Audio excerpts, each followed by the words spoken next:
بسم الله الرحمن الرحیم. فیض محمد MUJ میډیا افیس چارسده د وخت موږ سره د جماعت اسلامي ضلع چارسده امیر شوسین اډوکیټ ترجمان جاوید خان او الخدمت فاونډیشن ضلع چادي صدر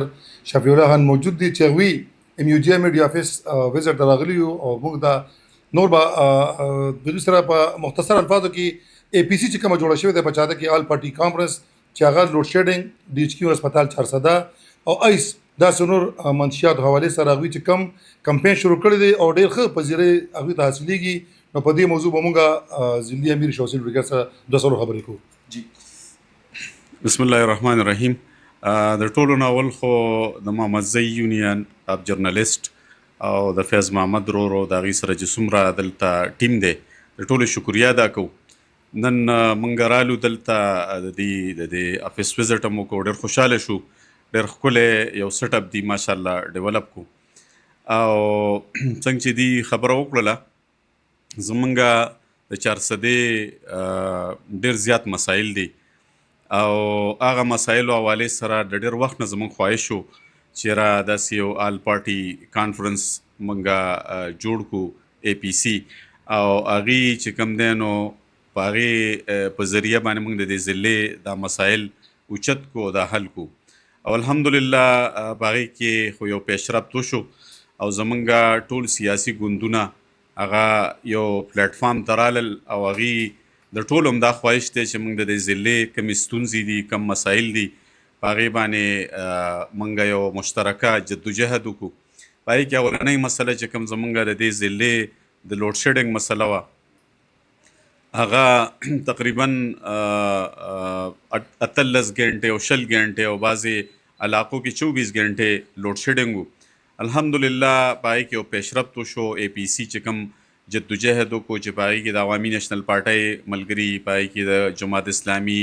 د پاکستان تحریک انصاف دغسې د مسلم لیگ د JUI او څومره دلته قومي وطن پارټي څومره سیاسي ګوندونه او هغې ټول یو پلیټفارم ته رالل او هغې مشترکه د XCN سره مذاکرات وشو د DC سره مذاکرات وشو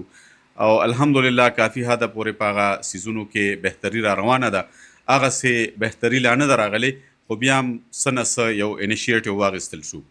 دویم چې کوم زموږ د دې ضلعې اهمه مسله ده هغه د چارسدې د هسپتال مسله ده. ډېر وخت نه موږ په دې باندې خبره کوو چې کله هم څه احتجاجي په چوک کې نو موږ په دې باندې باقاعده خبره کوو چې زموږ د چارسدې هسپتال نه فرپام کوي. په کروڑونو روپۍ د دې هسپتال سالانه بجټ دی خو بدقسمتۍ نه دلته هغسې ریلیف خلکو ته نه میلاویږي او کم خلک چې راشي دلته نه هغوی ته بس یو پروانه په لاس کې ورکړي چې دې ځای نه لاړ شه پېښور ته او دا څیزونه زموږ سره نشته. دلته چې کوم ایمرجنسي ټریټمنټ دی چې کوم ایمرجنسي دپاره یو مریض راشي اکسیډنټ یې کړی په ګولۍ لګېدلی بل څه مسله ده نو د ایمرجنسي د ټریټمنټ دپاره هم دلته څه نشته زموږ سره په دې هسپتال کې. نو موږ دویمه چې کوم اهم ټارګټ دی نو هغه دا دی چې د دې هسپتال دا نظام به ټیک کوو او الحمدلله په دې باندې ټول سیاسي ګوندونه زموږ سره متفق دي او انشاءالله دا جدوجهد به مطلب دا دی په شریکه باندې کوو. درېیمه زموږ اهمه مسله هغه زموږ په دې ضلع کې د منشیاتو خبره ده. منشیات زموږ په دې ضلع کې ډېر زیات شو. دا نوجوان نسل زموږ چې هغوی له پکار دا دی چې موږ قلم کتاب په لاس کې ورکو او هغه د معاشرې بهترین شهري جوړ کو. هغه ماشومان هغه نوجوانان موږ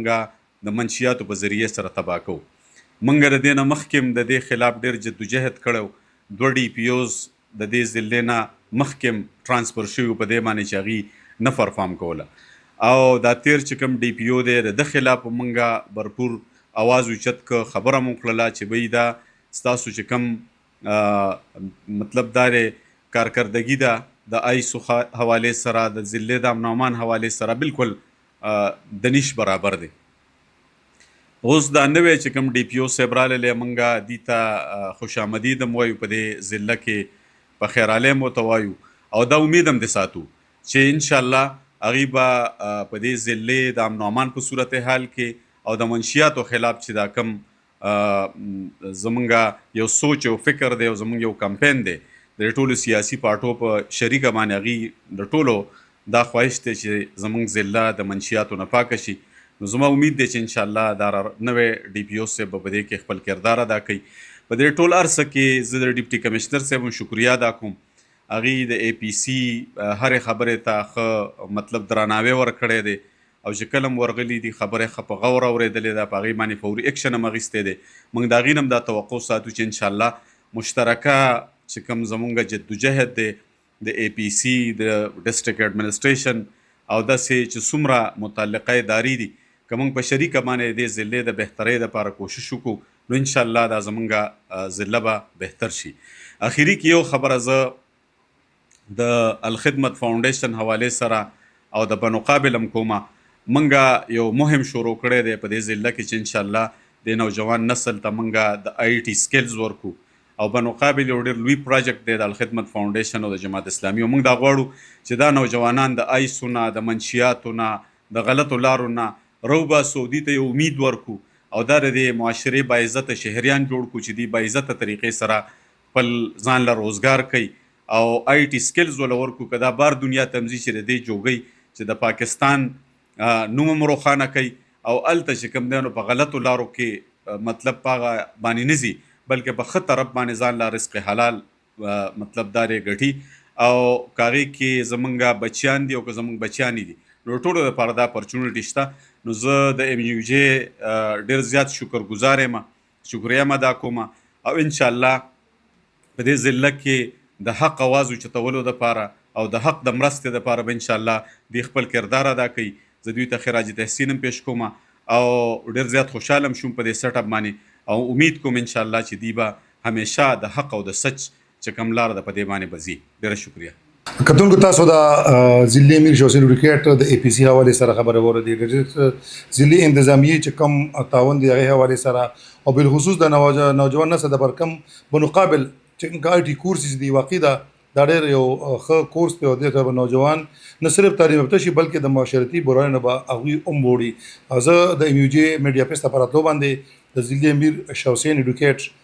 زمونږ ترجمان د جماعت اسلامي چې کوم ترجمان دی جاوید خان زمونږ ورور وسره خوا کې شفیع الله خان چې د الخدمت فاونډیشن د چا صدر دی، د هغوی د ډېره شکریه ادا کوم او انشاءالله څنګه چې دوی وي ایم یو جې پلیټفارم د چا د عوامو دپاره مونږ